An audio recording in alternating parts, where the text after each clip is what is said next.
Hello guys, কেমন আছো তোমরা? আশা করি ভালো আছো। আজকে আমি র্যান্ডম প্লেয়ারদের সাথে কাস্টম খেলছিলাম আমার গেম প্লে প্র্যাকটিস করার জন্য, কারণ আমি অনেক দিন ধরে গেম খেলিনি। তাই দেখো, এই এনিমিটা আমাকে 2-3 বার মেরে আমাকে ইমোট দেখাতে থাকে। তারপরে দেখো আমি কিভাবে রিভেঞ্জ নিলাম।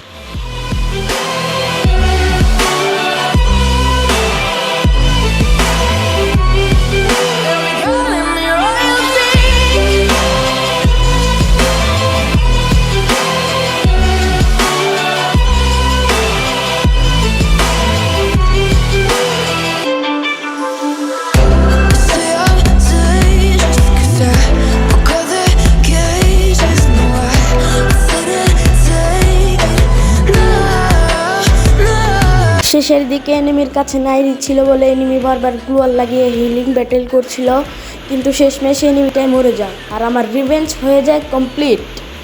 এর জন্য তোমরা সাবস্ক্রাইব করে দাও আর এরকম ভিডিও দেখার জন্য লাইক করে দাও।